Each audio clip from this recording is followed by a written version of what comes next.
সৎ মায়ের সাথে এমন কাজ কেউ কখনো করে না। যদি গল্পটি আপনারা সম্পূর্ণ শোনেন তাহলে আপনাদের মেশিন দিয়ে পানি চলে আসবে। আপনারা হাতের কাজ করতে বাধ্য হবেন, তাই হাতের কাজ করার আগে অবশ্যই হাতের কাছে আপনারা টিস্যু রাখবেন। আমি কখনো ভাবিনি যে স্কুল থেকে বাড়ি ফেরার পর আমাকে এমন দৃশ্য দেখতে হবে। আমি ভেবেছিলাম বাড়িতে শুধু আমি একাই থাকব, কিন্তু আমি আমার সৎ মায়ের ঘরের সামান্য খোলা দরজার পিছনে যা দেখলাম তা আমাকে অবাক করে দিল। সেই মুহূর্তটা এতটাই অন্তরঙ্গ এবং নিয়ন্ত্রণের বাইরে ছিল যে আমার পুরো দুনিয়া এক মুহূর্তে বদলে গেল। এরপর যা ঘটল তা আমাদের মধ্যে সবকিছু বদলে দিল, এমন কিছু যা আমরা দুজনেই কখনো ভুলতে পারব না।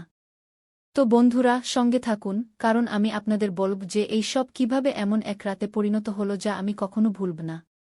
আমি এইমাত্র স্কুল থেকে বাড়ি ফিরেছিলাম। সারাদিনের ক্লান্তি আমার এমনভাবে অনুভূত হচ্ছিল যেন আমার ভারী ব্যাগটা আমার কাঁধের উপর চেপে বসে আছে। বাড়িতে একটা অদ্ভুত নীরবতা ছিল, শুধু ফ্রিজের হালকা আওয়াজ গুঞ্জন করছিল। পরন্ত বিকেলের সোনালি রোদ মেঝেতে লম্বা রেখা ফেলছিল, আর সবকিছু শান্ত স্নিগ্ধ লাগছিল। এমন মনে হচ্ছিল যেন আমি একেবারে একা। তারপর আমি আমার ব্যাগটা সোফায় ছুড়ে দিলাম, এই ভেবে যে আগে কিছু খাব আর তারপর কিছুক্ষণ বিশ্রাম নেব। অন্য কেউ বাড়ি আসার আগে যেই আমি রান্নাঘরের দিকে এগোলাম, একটা আওয়াজ আমার মনোযোগ আকর্ষণ করল। একটা ধীর আওয়াজ, কিন্তু পরিষ্কার শোনা যাচ্ছিল। এরপর আমি এক মুহূর্তের জন্য থেমে গেলাম, বুঝতে পারছিলাম না যে আমি কি শুনছি। আওয়াজটা ধীর ছিল, যেন কোনো হালকা গুঞ্জন বা ফিসফিসানি। তাতে কিছু আলাদা ছিল, কিছু অন্তরঙ্গ প্রভাবিত করার মতো। তারপর আমি আরও মনোযোগ দিয়ে শুনলাম, এটা জানার চেষ্টা করে যে এই আওয়াজ কোথা থেকে আসছে। আওয়াজটা খুব জোরালো ছিল না, কিন্তু তাতে এমন কিছু ছিল যা আমাকে অস্থির করে তুলছিল। ধীরে ধীরে সামলে নিয়ে আমি হোলের দিকে পা বাড়ালাম। আমার পা মেঝেতে কোনো আওয়াজ করছিল না। যেই আমি আওয়াজের উৎসের কাছাকাছি পৌঁছলাম, তখন আমার সৎ মায়ের ঘরের দরজাটা সামান্য খোলা ছিল। শুধু এতটাই খোলা ছিল যে আমি বিছানার কিনারার আর তার ওপাশের একটা অংশ দেখতে পাচ্ছিলাম। আমার দেখা উচিত হয়নি। এটা আমি জানতাম যে দেখা উচিত নয়, কিন্তু কিছু একটা আমাকে সেই দরজার দিকে টেনে নিয়ে যাচ্ছিল। আমার জানার ইচ্ছা আমাকে বাধ্য করছিল। তখন আমি একটু ঝুঁকে দরজার সেই ছোট্ট ফাঁক দিয়ে উকি দিলাম। তখনই আমি দেখলাম যে আমার সৎ মা বিছানায় শুয়ে আছেন, তার পিঠটা সামান্য বাঁকানো। তার চোখ বন্ধ আর তিনি পুরোপুরি আনন্দে ডুবে আছেন। এক মুহূর্তের জন্য আমি নড়তেও পারলাম না, আমি সেখানেই দাঁড়িয়ে রইলাম। আমার শ্বাস বন্দী হয়ে গিয়েছিল যেন আমি যা দেখছিলাম তা বোঝার চেষ্টা করছিলাম। তিনি নিজেকে স্পর্শ করছিলেন, তার আঙুলগুলো ধীরে ধীরে এবং অবিরাম একটা ছন্দে নড়ছিল। আর তার ধীর ধীর দীর্ঘশ্বাস তার ঠোঁট থেকে বেরিয়ে আসছিল। এই দৃশ্য আমার ভেতরের গভীরে নেমে গেল, এমন কিছু যা আমি আগে কখনো অনুভব করিনি। এবার হঠাৎ করে দেখে আমার হৃদস্পন্দন দ্রুত হয়ে গেল।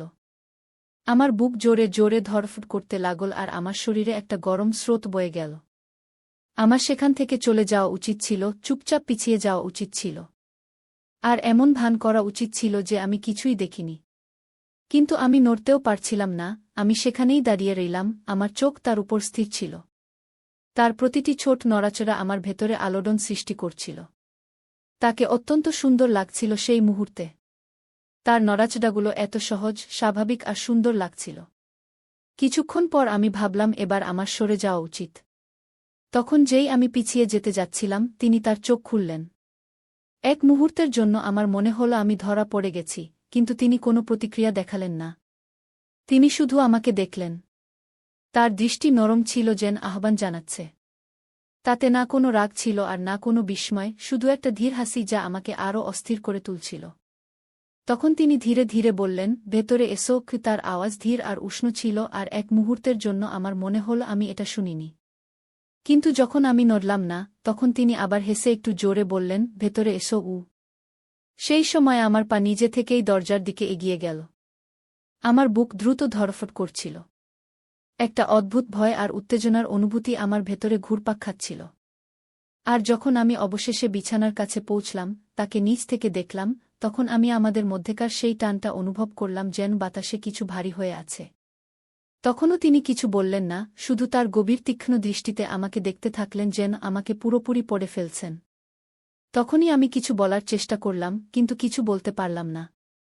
নিজের আওয়াজটা যেন গিলে ফেললাম, আমার মুখ শুকিয়ে যাচ্ছিল আর আমার চিন্তাগুলো বেসামাল হতে শুরু করেছিল।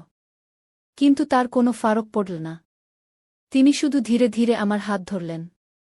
তার স্পর্শ একদম নরম আর কোমল ছিল, কিন্তু তাতে একটা দৃঢ়তা ছিল। তারপর যেই তিনি আমাকে আরও কাছে টানলেন, এবার আমার বুক দ্রুত ধড়ফড় করতে লাগল। আর আমার পেটের মধ্যে একটা অদ্ভুত টানটান ভাব অনুভব হচ্ছিল, যেন একটা গীত তৈরি হচ্ছে, কিন্তু তার সাথে আরও কিছু ছিল, কিছু একটা যা উত্তেজনার মতো লাগছিল, আশায় ভরা। যখন আমি তার বিছানার পাশে বসলাম, সে আমার হাত ছাড়ল না, বরং সে ধীরে ধীরে সেটাকে নিজের শরীরের নিচের দিকে টেনে নিল, তার কোমরের নরম বাঁকের কাছে। তখন তার ত্বকের উষ্ণতা আমার আঙুলের মাধ্যমে অনুভব হচ্ছিল। যে মুহূর্তে আমি তার হাত আমার হাতের উপর অনুভব করলাম, যা আমাকে ধীরে ধীরে এবং সচেতনভাবে নির্দেশ দিচ্ছিল বলে মনে হচ্ছিল, সেই সময় আমার দম বন্ধ হয়ে আসছিল। তার ত্বকের নিচে তার স্পন্দন, তার বুকের ধীর ওঠানামা, সব আমি অনুভব করছিলাম। তখন সে আস্তে করে বলল, ভয় পেও না। কি তার গলা এত ধীরে ছিল যে প্রায় শোনাই যাচ্ছিল না, কিন্তু তাতে এক ধরনের কোমলতা ছিল যা আমার হৃদয়ে গেঁথে গেল। শুধু শান্ত থাকো গু। তারপর আমি মাথা নাড়লাম, যদিও আমি নিশ্চিত ছিলাম না যে আমি বেশি অস্থির ছিলাম নাকি উত্তেজিত। তার আঙুলগুলো আমার আঙুলের মধ্যে জড়ানো ছিল, আমাকে নির্দেশ দিচ্ছিল, যেন আমরা দুজনেই একসাথে তালে ছিলাম। প্রতিটি স্পর্শে আমার শরীরে বিদ্যুতের মতো শিহরণ জাগছিল, আর আমি অনুভব করছিলাম যে আমাদের মধ্যেকার বন্ধন প্রতি মুহূর্তে আরও গভীর হচ্ছে। এটা শুধু শারীরিক ছিল না, এটা অন্য কিছু ছিল, কিছু অন্তরঙ্গ যা একদম বাস্তব ছিল। সেই মুহূর্তগুলো দীর্ঘায়িত হতে লাগল, বাইরের দুনিয়া ফিকে হয়ে গেল, আর শুধু আমরা দুজন এই ঘরে রয়ে গেলাম, এমন কিছু আদান প্রদান করছিলাম যা নিষিদ্ধ ছিল, কিন্তু তবুও ঠিক মনে হচ্ছিল। সময় ধীর হয়ে গিয়েছিল, প্রতিটি শ্বাস, প্রতিটি স্পর্শ যেন এক যুগ বলে মনে হচ্ছিল। যখন আমাদের মধ্যেকার অস্থিরতা চরমে পৌঁছাতে লাগল, সে আমাকে আরও কাছে টেনে নিল, তার শরীর আমার শরীরের সাথে মিশে গেল। তখন আমি তার ত্বকের উষ্ণতা, তার শ্বাসের উষ্ণতা আমার গলায় অনুভব করছিলাম। তার ঠোঁট হালকাভাবে আমার কানের পাশে গেল, আর সে আবার ধীরে ধীরে ফিসফিস করে বলল, এখানেই থাকো কু। তার গলায় একটা শান্ত অনুরোধ ছিল যা আমার হৃদস্পন্দন থামিয়ে দিয়েছিল। যেও নাগি। এইসব শুনে আমি চাইলেও যেতে পারতাম না। আমাদের মধ্যেকার টানটা খুব গভীর ছিল, বন্ধনটা খুব শক্তিশালী ছিল। আমরা এই মুহূর্তে বাধা পড়েছিলাম, আর বাকি সব কিছু সাধারণের বাইরে ছিল। আমি ধীরে ধীরে তার দিকে ঝুঁকলাম, আমার ঠোঁট তার ঠোঁট থেকে কয়েক ইঞ্চি দূরে ছিল। তার শ্বাসের উষ্ণতা আমার ত্বকে অনুভব হচ্ছিল। সময় যেন থমকে গিয়েছিল, পৃথিবী যেন নিজের শ্বাস আটকে রেখেছিল, কারণ আমরা দুজনেই এমন এক জিনিসের কিনারায় ছিলাম যা আমরা অস্বীকার করতে পারছিলাম না। আমাদের মধ্যেকার বাতাস আশায় ভরা ছিল, আর সেই টান আমার পুরো শরীরে শিহরণ জাগিয়ে দিয়েছিল। তারপর, যখন আমার মনে হলো যে এই মুহূর্তটা এবার ভেঙে যাবে, তখনই সে আমার দিকে ঝুঁকে তার ঠোঁট আমার ঠোঁটে আলতো করে ছুঁয়ে দিল। সেই হালকা স্পর্শ আমার ভেতরে আবার উষ্ণতার ঢেউ বইয়ে দিল।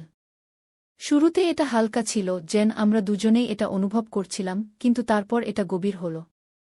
তার ঠোঁট আমার ঠোঁটের উপর আরও দুইভাবে চেপে বসল। তার হাত তখনও আমাকে পথ দেখাচ্ছিল, আমাকে দেখাচ্ছিল যে সে কি চায়, আর আমরা দুজনেই কি চাই। সেই চুম্বন ধীর, কোমল ছিল, তাতে এমন এক আকাঙ্ক্ষা ছিল যা কেবল আমরাই বুঝতে পারছিলাম। মনে হচ্ছে যেন আমরা দুজনে যা কিছু চেপে রেখেছিলাম তা সেই মুহূর্তে বয়ে যাচ্ছে। প্রতিটি স্পর্শ, প্রতিটি শ্বাস, প্রতিটি হৃদস্পন্দন একসাথ ডুবে যাচ্ছিল, যেন আমরা অবশেষে সেই অস্থিরতার কাছে হার মেনেছিলাম যা আমাদের দুজনের মধ্যে তৈরি হচ্ছিল। আমরা এভাবেই একে অপরকে জড়িয়ে অনেকক্ষণ রইলাম, বাইরের দুনিয়া ভুলে গিয়েছিলাম। আমি অনুভব করতে পারছিলাম যে তার শরীর হালকা কাঁপছিল, আর তার ধীর শ্বাসের শব্দ আমাদের মধ্যেকার বাতাসে প্রতিধ্বনিত হচ্ছিল।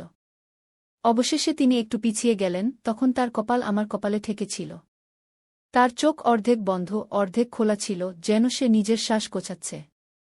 তখন আমি তার ঠোঁটে একটা হালকা হাসি দেখলাম, যাতে এক ধরনের তৃপ্তি ছিল, যা আমার মন আনন্দে ভরিয়ে দিয়েছিল। তুমি ঠিক আছো? তিনি ধীরে ধীরে জিজ্ঞাসা করলেন। তার গলা খুব কষ্টে শোনা যাচ্ছিল, কিন্তু তাতে এমন এক কোমলতা ছিল যা আমাকে নিরাপদ এবং আপন অনুভব করাল। আমি হ্যাঁ সূচক মাথা নাড়লাম, কারণ শব্দ আমার মুখ থেকে বেরোচ্ছিল না। তিনি আবার হাসলেন, তার আঙুলগুলো আমার চুলের মধ্যে হালকাভাবে চালিয়ে দিলেন। তিনি একবার ফের আমার দিকে ঝুঁকে আমার গালে হালকা করে তার ঠোঁট ছুঁয়ে দিলেন, আর তারপর পুরোপুরি পিছিয়ে গেলেন। ঘরে এখন একটা উষ্ণ, শান্ত পরিবেশ ছিল। যে টানটান ভাব আগে ছিল তা এখন এক কোমল, উজ্জ্বল তৃপ্তিতে বদলে গিয়েছিল। আমরা দুজনেই অনেকক্ষণ কিছু বললাম না, শুধু এভাবেই বসে রইলাম। আমাদের শ্বাস ধীরে ধীরে স্বাভাবিক হচ্ছিল। আমাদের মধ্যেকার উষ্ণতা এখন আরও নরম, আরও অন্তরঙ্গ হয়ে গিয়েছিল। তারপর তিনি তার মাথা আমার কাঁধে রাখলেন, আর আমি আমার হাত তার চারপাশে জড়িয়ে ধরলাম আর তাকে কাছে টেনে নিলাম। যেমন আমরা এই হালকা ম্লান আলোতে বসেছিলাম, বাড়ির হালকা ঘরোয়া শব্দ আমাদের ঘিরে ধরছিল। যা কিছু আমাদের মধ্যে ছিল তা নতুন, ভঙ্গুর এবং সম্পূর্ণ অপ্রত্যাশিতভাবেই ঘটেছিল। কিন্তু সেই মুহূর্তে এই সবের কোনো মানে ছিল না। শুধু এটাই গুরুত্বপূর্ণ ছিল যে আমরা এখানে ছিলাম, এমন কিছু লেনদেন করছিলাম যা অত্যন্ত বিশেষ মনে হচ্ছিল, এমন কিছু যা কোনো কল্পনার অতীত ছিল। আর আপাতত এটুকুই যথেষ্ট ছিল। এই সবের মধ্যে আমাদের দুজনের মাঝের নীরবতা ধীরে ধীরে কমে আসছিল। ওদিকে জানালা দিয়ে ছেকে আসা রোদ এখন হালকা হতে শুরু করেছিল, ঘরে একটা নরম সোনালি আভা ছড়িয়ে দিচ্ছিল। কিন্তু ভেতরের সবকিছুতে একটা অদৃশ্য শক্তি ভরেছিল, যা কিছু এইমাত্র ঘটেছিল তার গভীরতা পরিবেশে বজায় ছিল। আর যদিও আমরা দুজনের কেউই কিছু বলছিলাম না, কিন্তু এমন মনে হচ্ছিল যেন আমরা দুজনেই এমন কোনো মুহূর্তের অপেক্ষা করছিলাম যা এখনও পুরোপুরি ঘটেনি। আমি অনুভব করতে পারছিলাম যে তার শরীরটা আমার তুলনায় একটু শিথিল হতে শুরু করেছিল, কিন্তু যেভাবে তিনি আমার আরও কাছে সরে আসছিলেন, তার হাতটা ধীরে ধীরে আমার বুকের উপর রাখা ছিল, এটা স্পষ্ট ছিল যে আমাদের মধ্যে যা শুরু হয়েছিল তা এখনও শেষ হয়নি। আমার বুকটা তখনও জোরে ধড়ফড় করছিল, একটা অদ্ভুত উত্তেজনা আর নার্ভাসনেস আমার ভেতরে দৌড়চ্ছিল। তার উপস্থিতির প্রতিটি অংশ আমার চেতনা জুড়ে ছেয়েছিল, তার ধীর শ্বাসপ্রশ্বাস, তার ত্বকের উষ্ণতা যা আমার ত্বকের সংস্পর্শে ছিল, আর তার পারফিউমের হালকা সুগন্ধ যা তখনও বাতাসে মিশেছিল।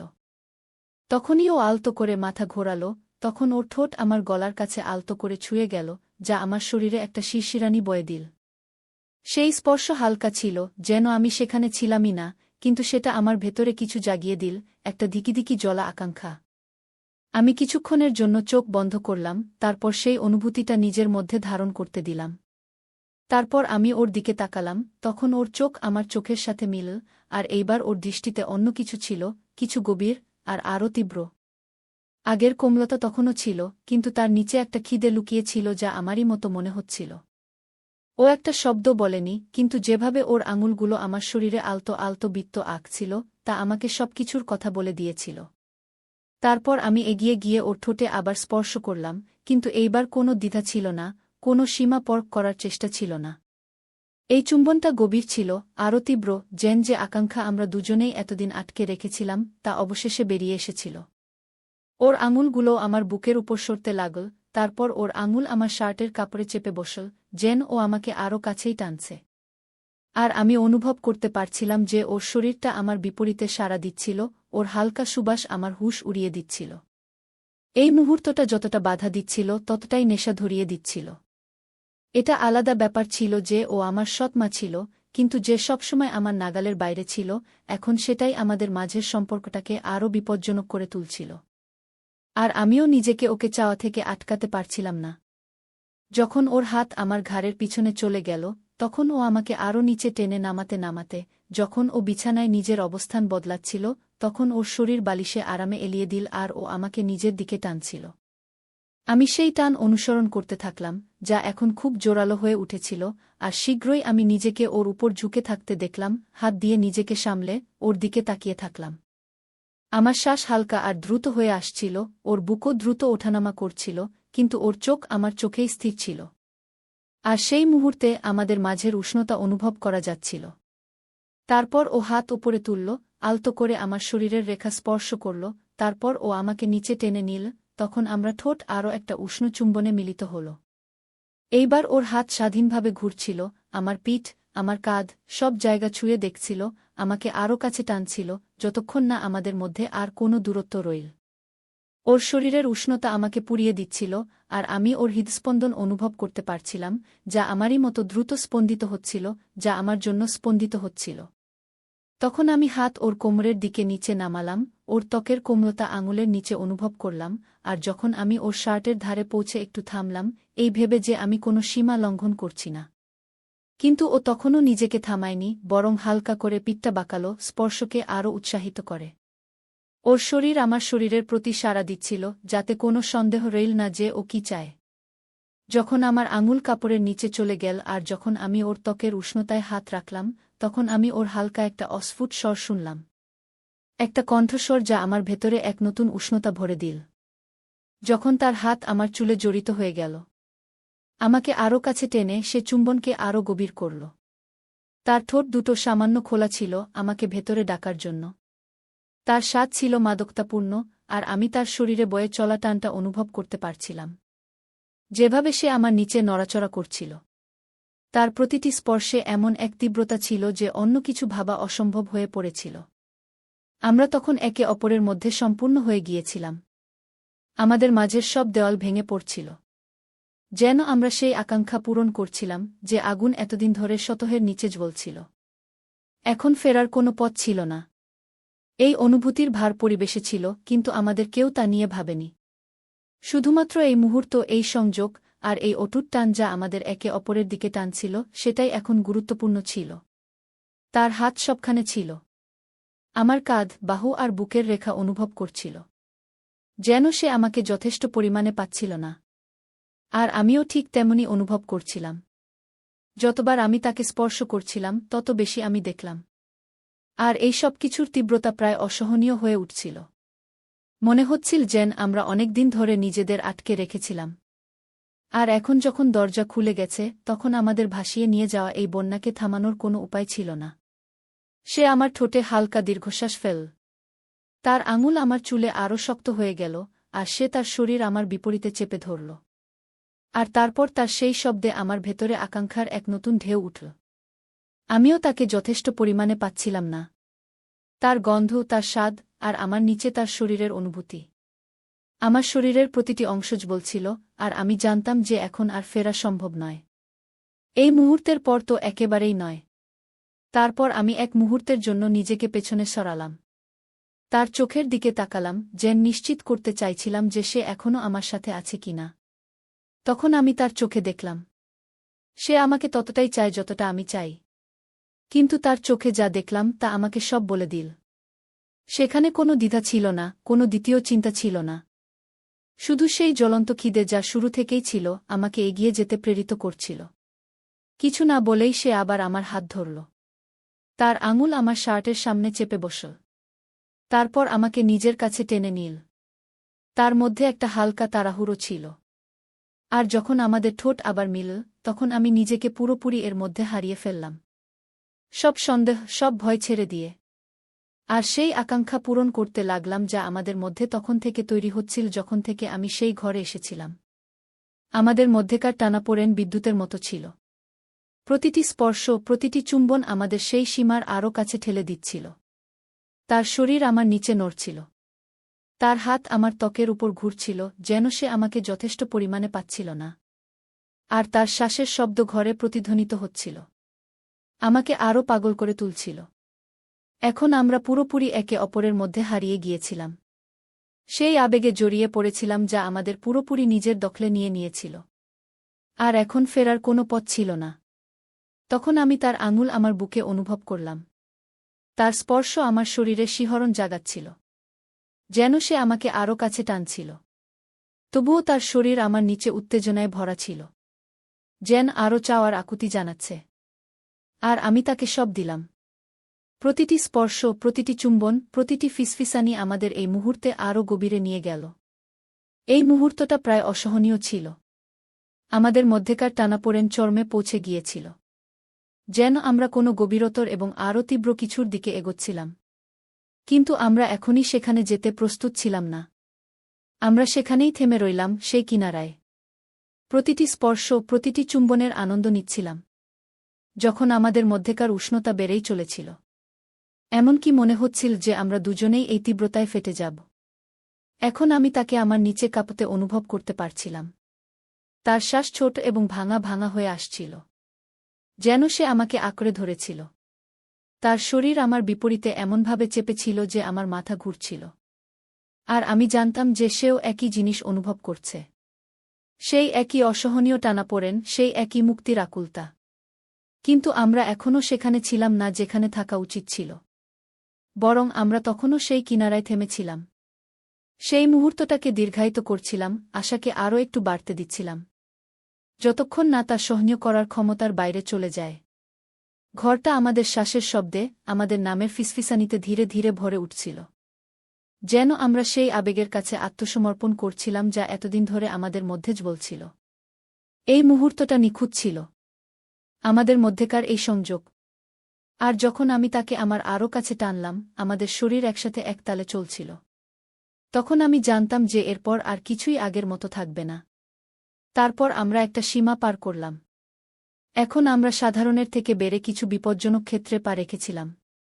কিন্তু আমার আর কোনো কিছুর পরোয়া ছিল না। কোনো কিছুর পরোয়া ছিল না, কারণ সেই মুহূর্তে যখন আমরা কিছু গভীর মুহূর্তে পা রাখছিলাম, কেবল সেটাই গুরুত্বপূর্ণ ছিল। তার স্পর্শ, তার চুম্বন, তার শরীরের অনুভূতি, যেন আমরা পুরোপুরি একে অপরের মধ্যে হারিয়ে গেছি। আর যখন আমরা অবশেষে নিজেদের একে অপরের মধ্যে ছেড়ে দিতে লাগলাম, কারণ আমি জানতাম যে এটা তো সবে শুরু ছিল। তো বন্ধুরা, এই ছিল আমাদের আজকের ছোট্ট গল্প। আপনাদের এই গল্পটা কেমন লাগলো কমেন্ট করে অবশ্যই জানান। যদি আপনাদের এই গল্পটা ভালো লেগে থাকে তাহলে এটাকে লাইক করুন আর আপনার বন্ধুদের সঙ্গে শেয়ার করুন। ভবিষ্যতেও এমন রোমাঞ্চকর গল্পের জন্য আমাদের চ্যানেল সাবস্ক্রাইব করুন আর বেল আইকনটা টিপতে ভুলবেন না, যাতে আপনি আমাদের কোনো গল্প মিস না করেন। ধন্যবাদ।